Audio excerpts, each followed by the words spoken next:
warahmatullahi wabarakatuh. Apa kabar semuanya?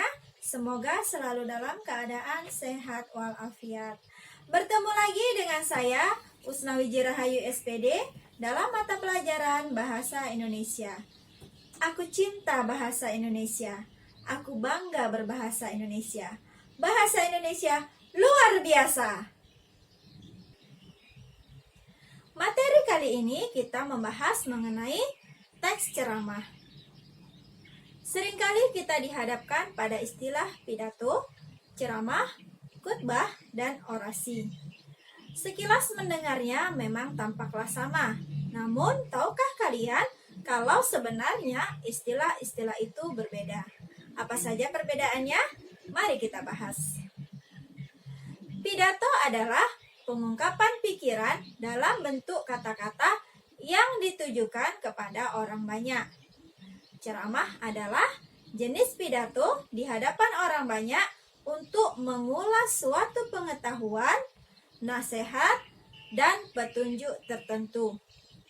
Khutbah adalah pidato yang menguraikan pelajaran agama atau sesuatu yang menguatkan keimanan. Dan orasi adalah pidato yang bertujuan untuk mempropaganda dan menggerakkan massa yang banyak. Nah, berdasarkan pengertian tersebut, sudah jelas perbedaan antara pidato, ceramah, khutbah, dan orasi. Ceramah, khutbah, dan orasi adalah bagian dari pidato.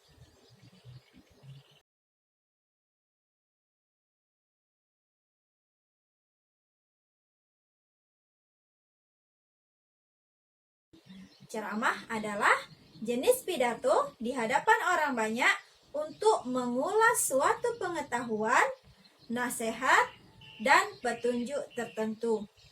Teks ceramah ialah tulisan yang terdiri dari beberapa paragraf yang isinya mengandung informasi pengetahuan atau ajakan kepada halayak yang mendengarkan.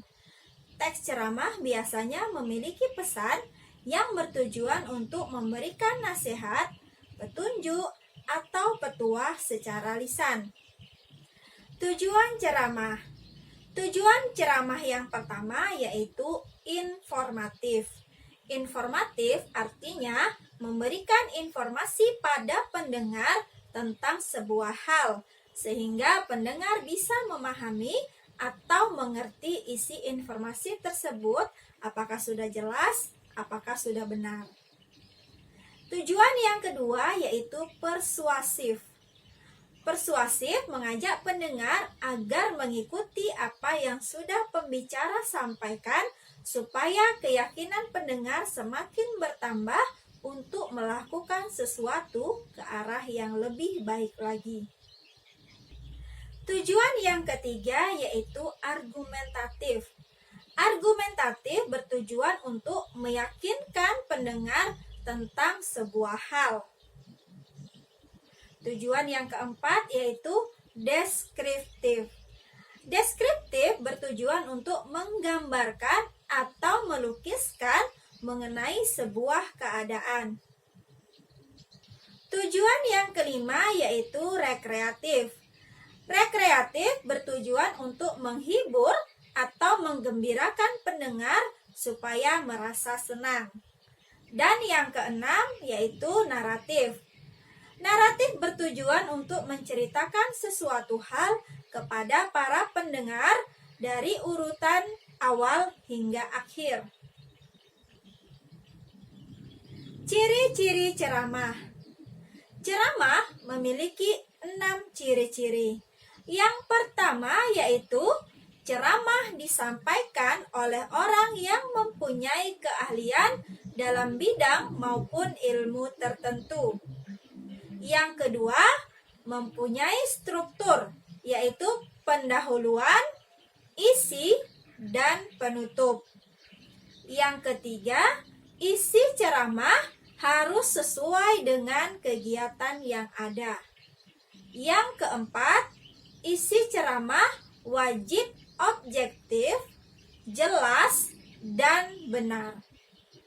Yang kelima, isi ceramah tidak akan menyebabkan atau tidak boleh menyebabkan pertentangan di dalam masyarakat.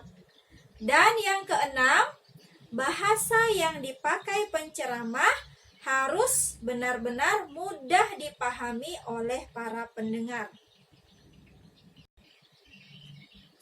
Unsur-unsur ceramah. Unsur-unsur ceramah yang pertama yaitu penceramah. Penceramah adalah orang yang melakukan kegiatan ceramah. Nah, untuk menjadi seorang penceramah, wajib memiliki ilmu yang mumpuni terhadap materi yang akan diberikan kepada pendengar. Supaya apa? Supaya tidak salah penyampaian materi atau nasihat kepada pendengar. Unsur yang kedua yaitu pendengar. Pendengar adalah orang yang menerima nasihat dan petunjuk dari penceramah. Unsur yang ketiga yaitu materi. Ceramah yang baik adalah ceramah yang mampu dan sanggup membuat pendengar terdorong dan tergugah untuk melakukan sesuatu yang telah diberikan oleh penceramah.